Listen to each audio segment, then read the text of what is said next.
একদিন আশা দেবী তার 3 ছেলে সুজয়, আকাশ এবং বিদ্যুৎকে নিয়ে পাত্রী দেখতে যায়। আসলে সে তার বড় ছেলে বিদ্যুতের বিয়ে দেওয়ার জন্য রতির বাড়িতে বিয়ের সম্বন্ধ নিয়ে যায়। রতিকে দেখার পর আশা দেবীর তাকে খুবই ভালো লাগে, তাই আশা দেবী সামনের সপ্তাহেই রতি এবং বিদ্যুতের বিয়ে সেরে ফেলবেন বলে ঠিক করে। কিন্তু রতি ছেলেপক্ষের সামনে বলে ওঠে, দেখুন, আমার কিন্তু আরো 2 বান্ধবী আছে, পিয়ালি আর পৃথা।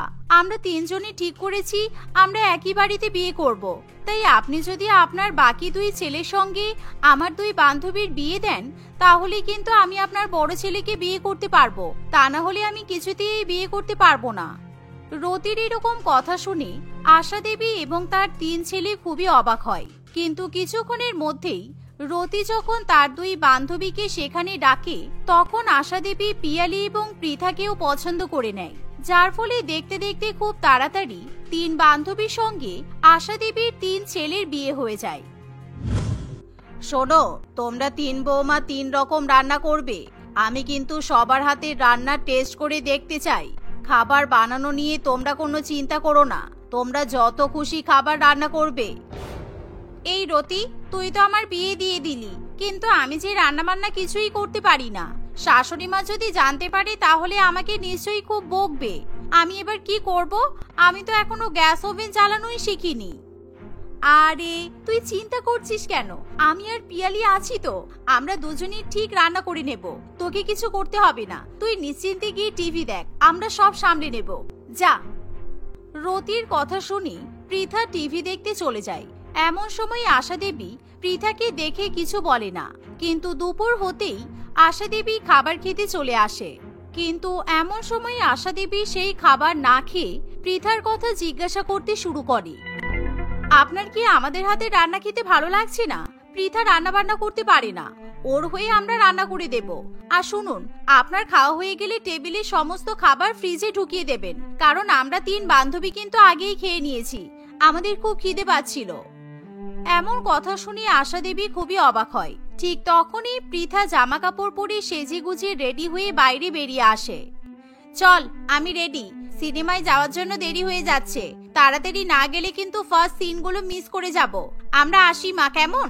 রাত্রিবেলা কিন্তু আমাদের জন্য অপেক্ষা করবেন না, আমরা 3 বান্ধবী সিনেমা দেখার পর কিট্টি পার্টি করতে যাব।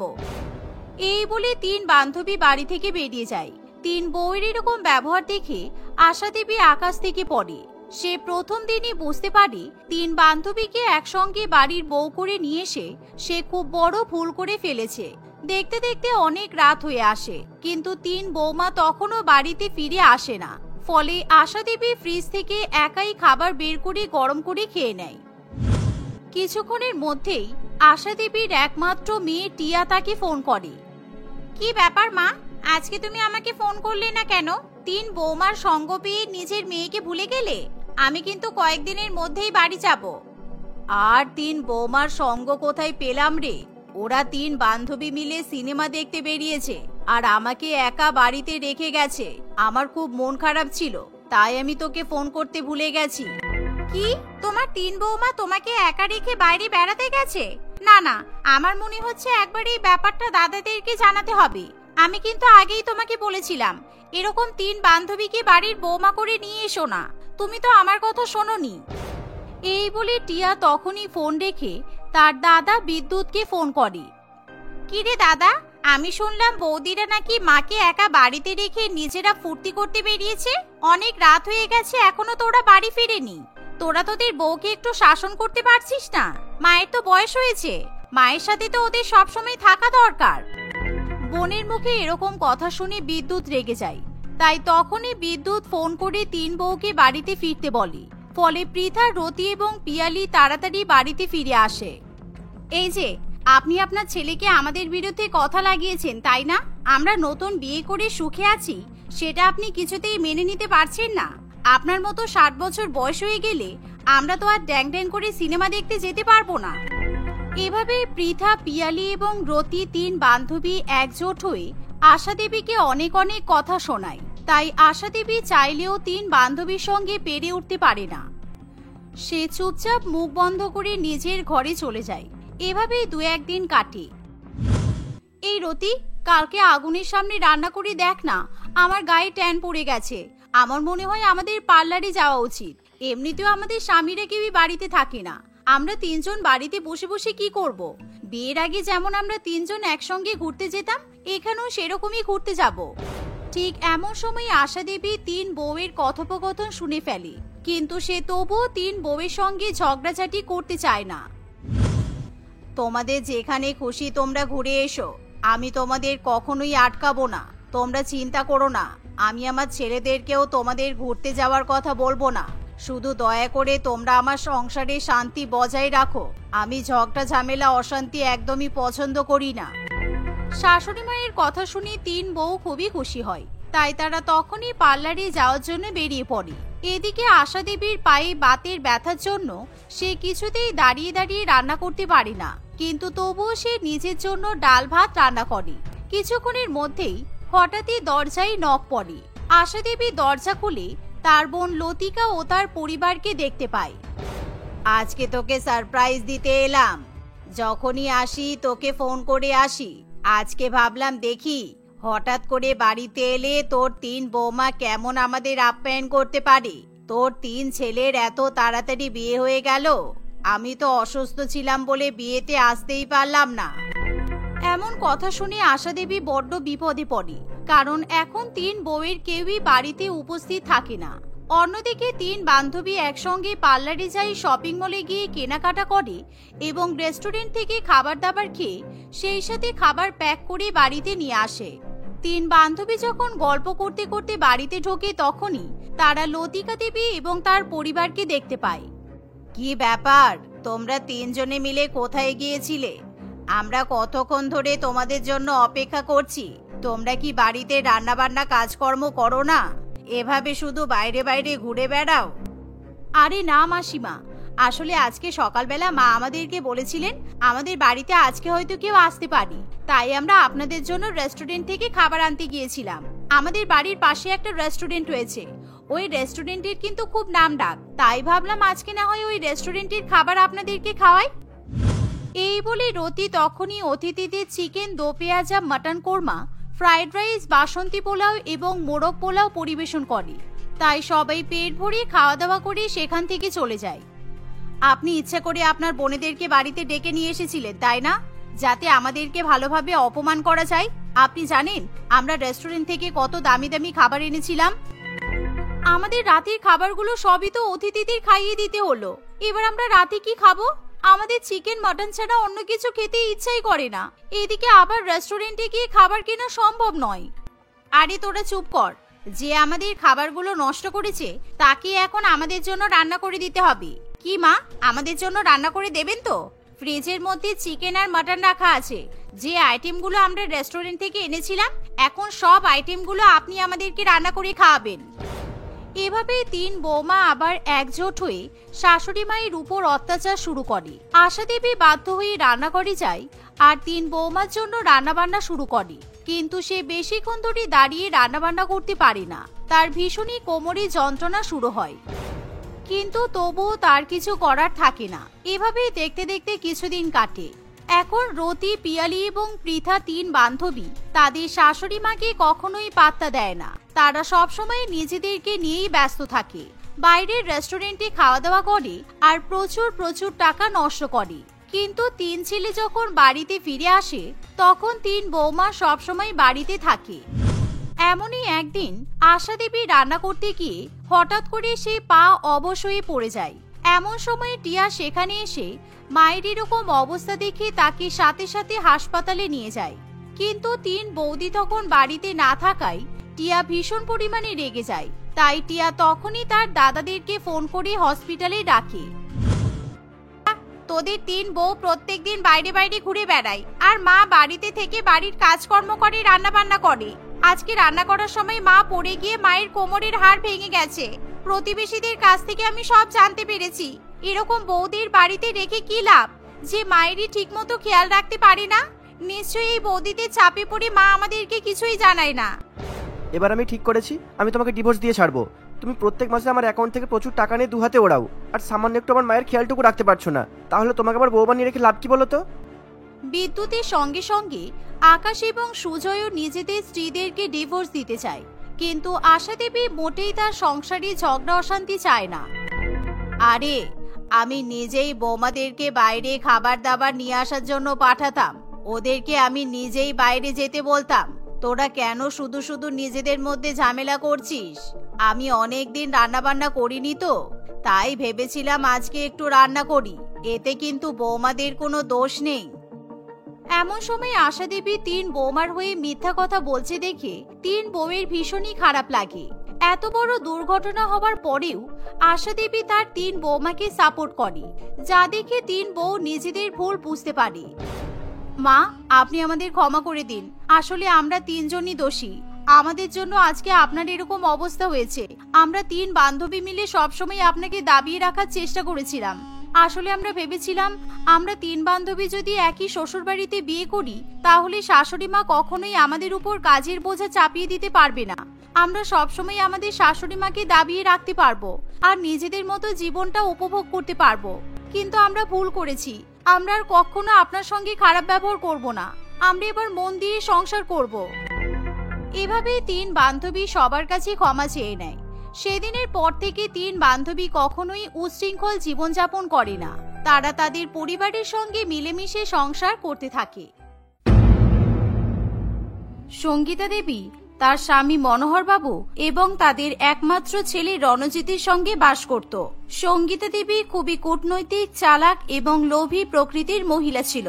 নিজের মনের ইচ্ছা পূরণ করার জন্য সর্বক্ষেত্রে সে ভীষণ পরিমাণে চালাকি করত।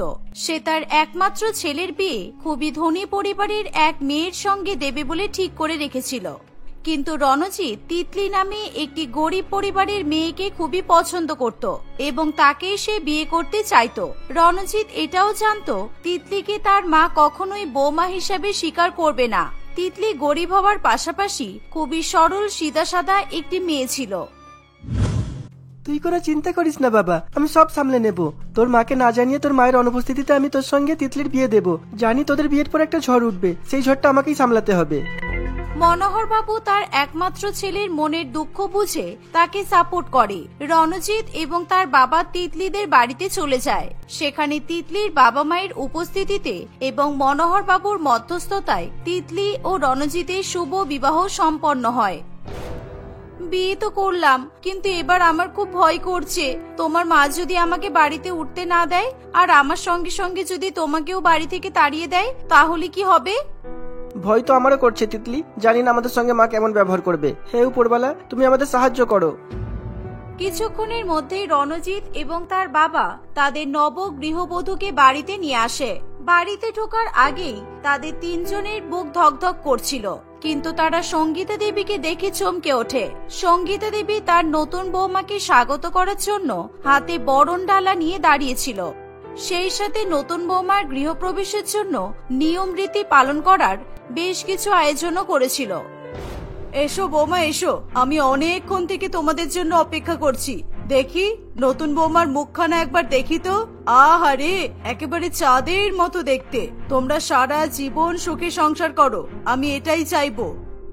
সঙ্গীতা দেবীর এমন রূপ দেখে রণজিৎ ও তার বাবা ভীষণ পরিমাণে অবাক হয়। তিতলিও কিছু বুঝতে পারে না।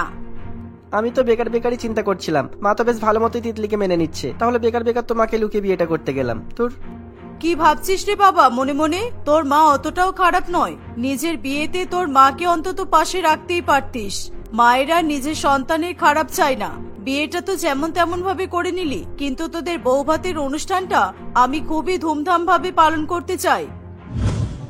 নতুন বৌমা আসার পর থেকে বাড়ির সকলেই খুবই খুশি ছিল, কিন্তু সঙ্গীতা দেবীর মনে অন্য কিছুই চলছিল। বাপ বেটা দুজনে একসঙ্গে আছে, আমি চাইলেও এখন কিছু করতে পারবো না। ওই মেয়েকে আমি কখনোই আমার বৌমা হিসেবে মেনে নেব না। আমি ভালো সাজার নাটক বেশি দিন পর্যন্ত করতে পারবো না। যে করেই হোক এই মেয়েকে আমার ছেলের জীবন থেকে বিতাড়িত করতেই হবে। বেশ কয়েকদিন পর সঙ্গীতা দেবী তাদের বাড়িতে একটা রিসেপশন পার্টির আয়োজন করে। সেখানে তাদের আত্মীয় স্বজন, তাদের চেনা পরিচিত ব্যক্তিরা আসে। সঙ্গীতা দেবী তার নতুন বৌমাকে সকলের সঙ্গে পরিচয় করিয়ে দেয়। কি গো সঙ্গীতা, খুব তো ছেলের বিয়ে দিয়ে দিলে লুকিয়ে লুকিয়ে, কিছুই তো জানতে পারলাম না। আর এখন রিসেপশন পার্টিতে সকলকে নিমন্ত্রণ করলে। কি ভেবেছিলে লুকিয়ে লুকিয়ে ছেলের বিয়ে দেবে, কাউকে কিছু বলবে না? না না দিদি, কি যে বলো না, ছেলের বিয়ে নিয়ে তো আমার অনেক আশা ছিল, কিন্তু কি করব বলো, আমার বৌমা যে গরিব ঘরের মেয়ে, মেয়ের বিয়ে দেওয়ার মতো সামর্থ্যটুকু এর বাবা মায়ের ছিল না, সেই জন্য আমরা একে এক কাপড়েই নিয়ে চলে এসেছি। সে না হয় ঠিক আছে, কিন্তু তাই বলে এমন চুপি চুপি বিয়ে দিলে তোমরা, যে কাকপক্ষেও জানতে পারলো না। আমরা তো তোমার কাছের বন্ধুর মতোই, আমাদেরকে অন্তত বিয়ের দিন নিয়ে যেতে পারতে। তোমাদের সবাইকেই তো নিয়ে যাওয়ার ইচ্ছে ছিল, কিন্তু বললাম না, বৌমার বাপের বাড়ি এতটাই গরিব, তোমাদেরকে বসতে দেওয়ার মতো চেয়ারটুকুও ওদের নেই। বেকার বেকার তোমাদেরকে নিয়ে আমি অপমান করাতে পারতাম না। আর যাই হোক, বৌমার বাপের বাড়ি গরিব হলেও বৌমা তো শ্বশুর বাড়িটা বড়লোক পেয়েছে। এমন কপাল কজন পাই বলো? বাপ মা 1 টাকা খরচা করেও বিয়ে দিতে পারেনি, কিন্তু শাশুড়ি মা লক্ষ লক্ষ টাকা খরচা করছে, বউ ভাতের অনুষ্ঠান করছে। এটা কি অনেক নয়? শাশুড়ি মায়ের মুখে এমন কথা শুনে তিতলির খুবই খারাপ লাগে। সে অঝোর নয়নে কাঁদতে থাকে। সেখানে রণজিৎ এবং তার বাবা উপস্থিত না থাকায় সঙ্গীতা দেবী একের পর এক শুধু তিতলিকে অপমান করেই চলে। হঠাৎ করে তিতলি তার বাবা মাকে সেখানে দেখতে পায়। সে তাড়াতাড়ি করে তার চোখের জল মুছে ফেলে। কিরে মা, তুই এখানে ভালো আছিস তো? তোর কোনো অসুবিধা হচ্ছে না তো? আর তোর শাশুড়ি মা কেমন?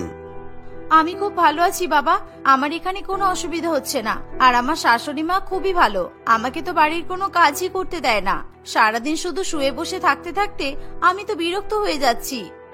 তিতলির মুখে এমন কথা শুনে তার বাবা মা শান্তি পায়। রণজিৎও তিতলির কথা শুনে খুশি হয়, কিন্তু তিতলি যা বলেছিল সেটা সরাসরি মিথ্যা ছিল। যখন রণজিৎ এবং তার বাবা বাড়িতে উপস্থিত থাকতো, তখন তাদের সামনে সঙ্গীতা দেবী তিতলির সঙ্গে খুবই ভালো ব্যবহার করত, কিন্তু তারা বাইরে চলে যাওয়ার পরেই তিতলির শাশুড়ি মা তার সঙ্গে খুবই বাজে ব্যবহার করত এবং তাকে দিয়ে বাড়ির সমস্ত কাজ করাতো। শুধু তাই নয়, সে বাড়ির সমস্ত কাজকর্ম এবং রান্নাবান্না করার ক্রেডিট সবকিছুই নিজেই নেওয়ার চেষ্টা করত। কিরে বাবা, চুপচাপ করে পায়েস খেয়ে নিচ্ছিস যে? কিছু বলছিস না? কেমন হয়েছে? তুই যেমন পায়েস খেতে ভালোবাসিস, আমি সেরকম ভাবেই পায়েসটা বানিয়েছি। তুই মিষ্টি কম খেতে ভালোবাসিস তো, সেই জন্যই আমি পায়েসে একদম কম করে চিনি দিয়েছি। কিন্তু মা, পায়েসটা তো অনেক বেশি মিষ্টি হয়ে গেছে, অতিরিক্ত মিষ্টি হয়েছে, আর তুমি বলছো যে কম করে চিনি দিয়েছো। আসলে সঙ্গীতা দেবী সেদিন কিছুই রান্না করেনি। ডিনারের অন্যান্য খাবারের সঙ্গে সঙ্গে পায়েসটাও তিতলি রান্না করেছিল, কিন্তু সঙ্গীতা দেবী তার ছেলের কাছে ভালো হওয়ার জন্য মিথ্যা কথা বলছিল। তিতলি সেই মুহূর্তে তার শাশুড়ি মাকে বাঁচানোর জন্য বলে, না না, আসলে আমি পায়েসটা টেস্ট করে দেখেছিলাম, খুব কম মিষ্টি ছিল। আমি ভাবলাম মা হয়তো ভুল করে পায়েসে কম মিষ্টি দিয়েছে, সেই জন্যই আমি আবার চিনি মিশিয়ে দিয়েছিলাম, তাই হয়তো এত বেশি মিষ্টি হয়ে গেছে। তিতলি যে তার শাশুড়ি মাকে বাঁচানোর জন্য এরকম কথা বলবে, সঙ্গীতা দেবী ভাবতেও পারেনি। সে মনে মনে তিতলিকে ভীষণ বোকা বলে মনে করে। আসলে তিতলি চাইতো তার শাশুড়ি মা যেটা করে খুশি থাকে তাই নিয়ে সে খুশি থাকুক, তাই সে সবসময় সব ক্ষেত্রেই চুপ করে থাকতো। আর সঙ্গীতা দেবী এই সুযোগেই সবসময় নিজের বড়াই করতেই ব্যস্ত থাকতো। তুমি আবার বেকার বেকার রান্নাঘরে ঢুকেছিলে কেন? তোমাকে আমি বারণ করেছি তো রান্নাঘরে ঢুকতে। আসলে বৌমা তো বাড়ির কাজকর্ম পারে না, আর রান্না বান্নাও করতে পারে না, তাই আমি বলেছি আমি যতদিন বেঁচে আছি ততদিন আমি বাড়ির রান্না বান্না কাজকর্ম সব করব। তোমাকে আমরা যতটা খারাপ ভেবেছিলাম তুমি তার থেকে অনেক বেশি ভালো মা। দেখেছো তো তিতলি, তুমি কত ভালো শাশুড়ি মা পেয়েছো। মা, তুমি পৃথিবীর একদম বেস্ট মা। আমি যতই তিতলিকে বাড়ি থেকে তাড়ানোর চেষ্টা করছি, ততই তিতলি সবকিছু ঠিকঠাক করে নিচ্ছে। না, আমাকে অন্য কিছু করতে হবে। আমি যাই করছি তিতলি সবই মুখ বুজে সহ্য করছে। এরকম চলতে থাকলে একে তো আমি কোনোদিনও বাড়ি থেকে বের করতেই পারবো না। আমাকে এবার প্রিয়াঙ্কাকে ফোন করে এখানে ডাকতেই হবে। এই বলে সঙ্গীতা দেবী তার বন্ধুর একমাত্র মেয়ে প্রিয়াঙ্কাকে ফোন করে। আসলে সঙ্গীতা দেবী প্রিয়াঙ্কাকেই তার বাড়ির গৃহবধূ করবে বলে ঠিক করেছিল, কারণ প্রিয়াঙ্কার বাবা মা ভীষণ বড়লোক ছিল। তুমি যত তাড়াতাড়ি সম্ভব আমাদের বাড়িতে চলে এসো প্রিয়াঙ্কা। পরের দিন প্রিয়াঙ্কা তার ব্যাগপত্র গুছিয়ে সঙ্গীতা দেবীর বাড়িতে চলে আসে। আন্টি, ভালো হয়েছে আপনি আমাকে এখানে ডেকে নিয়েছেন। আসলে আমি আপনাকে খুব মিস করছিলাম। আপনার সাথে থাকতে, আপনার সাথে গল্প করতে আমার খুব ভালো লাগে। আসলে আপনি আমার ফেভারিট পারসন। হ্যাঁ, আর তুমি যাতে আমার সাথে সারা জীবন থাকতে পারো সেই জন্যই তো তোমাকে এখানে ডেকেছি। শোনো, রণজিতের মন কিন্তু জয় করতেই হবে। আমি এতদিনে এটা প্রমাণ করে ফেলেছি যে তিতলি বাড়ির কোনো কাজকর্ম পারে না, রান্না বান্নাও করতে পারে না। আজকে তুমি আমার ছেলের জন্য ওর পছন্দের সাউথ ইন্ডিয়ান ডিশ রান্না করো, তাহলে রণজিৎ খুবই খুশি হবে। South Indian dish? কিন্তু আন্টি, আমি তো ইন্ডিয়ান কোনো খাবারও রান্না করতে পারি না। সাউথ ইন্ডিয়ান ডিশ তো অনেক দূরের কথা, আমি তো শুধু ম্যাগি রান্না করতে পারি। ঠিক আছে, কোনো ব্যাপার না, আমরা তাহলে ওই তিতলিকে দিয়েই সাউথ ইন্ডিয়ান ডিশ রান্না করাবো। রণজিতের সামনে আমরা বলবো যে ওই সাউথ ইন্ডিয়ান ডিশটা তুমিই রান্না করেছো। এ বাবা, তা কি করে হয়? তিতলি যদি বলে দেয় যে ওই খাবারগুলো আমি নয় ও রান্না করেছে, তখন কি হবে? আরে না না, তিতলি তো খুবই বোকা মেয়ে। ও আমার কথার উপরে কোনো কথা বলার সাহসই পায় না, সবসময় ভিজে বিড়ালের মতো চুপ করে থাকে। আর সেই জন্যই তো ওর মতো বোকা মেয়েকে বাড়ি থেকে তাড়ানো আমাদের পক্ষে খুবই সহজ হবে। এভাবেই সঙ্গীতা দেবী প্রিয়াঙ্কাকে সমস্ত কিছু বুঝিয়ে দেয়। প্রিয়াঙ্কা রান্নাঘরে গিয়ে তিতলিকে বলে, তিতলি, আমার না খুব সাউথ ইন্ডিয়ান খাবার খাওয়ার ইচ্ছা করছে। তুমি প্লিজ আমার জন্য সাউথ ইন্ডিয়ান খাবার রান্না করো। এই যেমন ইডলি, ডোসা, সাম্বার, এই সমস্ত খাবারগুলো তুমি আমার জন্য রান্না করবে তো তিতলি? নিশ্চয়ই প্রিয়াঙ্কা, আমি রান্না করে দেব। তুমি আমাদের বাড়ির অতিথি, অতিথিকে তার পছন্দ মতো খাবার খাওয়াবো না, তা কি করে হয় বলো? প্রিয়াঙ্কা এবং তিতলি কথা বলছিল, ঠিক তখনই তারা বাথরুম থেকে সঙ্গীতা দেবীর চিৎকারের আওয়াজ শুনতে পায়। প্রিয়াঙ্কা এবং তিতলি দুজনেই তাড়াতাড়ি করে সেখানে ছুটে আসে। তারা দেখে সঙ্গীতা দেবী বাথরুমের ফ্লোরের উপর শুয়ে কান্নাকাটি করছে। কি হয়েছে মা আপনার? আপনি পড়ে গেলেন কিভাবে? আপনার লাগেনি তো? আমার না লাগলে কি আমি এরকম শুয়ে কান্নাকাটি করতাম? বাথরুমের মেঝের উপর সাবান গলা জল পড়েছিল, আমি খেয়াল করিনি, আর বাথরুমের মধ্যে আসতেই পা স্লিপ করে আমি পড়ে গেছি। আমার কোমরে প্রচন্ড লেগেছে। তিতলি এবং প্রিয়াঙ্কা সঙ্গীতা দেবীকে তার ঘরে নিয়ে যায়। কিছুক্ষণ পর ডাক্তারবাবু এসে সঙ্গীতা দেবীর চিকিৎসা করে। ওনার কোমরের হাড়ে আঘাত লেগেছে, সম্ভবত হাড় ক্র্যাক হয়ে গেছে। কয়েকটা এক্সরে করলে আমরা সবটাই ধরতে পারবো। এরকম অবস্থায় এনার মিনিমাম 3 মাস বেড রেস্ট দরকার।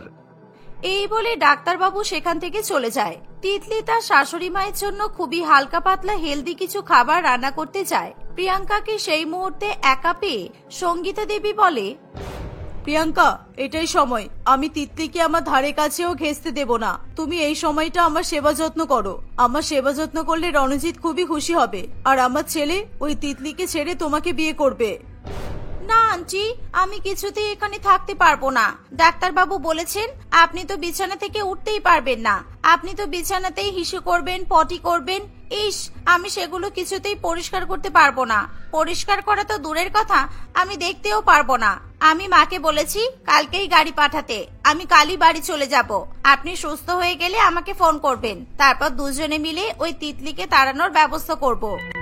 প্রিয়াঙ্কার কথা শুনে সঙ্গীতা দেবীর ভীষণ খারাপ লাগে, কিন্তু সে প্রিয়াঙ্কাকে কিছুই বলতে পারে না। তিতলি তার শাশুড়ি মায়ের জন্য খাবার রান্না করে নিয়ে এসে খুবই যত্নে নিজের হাতে করে তার শাশুড়ি মাকে খাবার খাওয়ায়।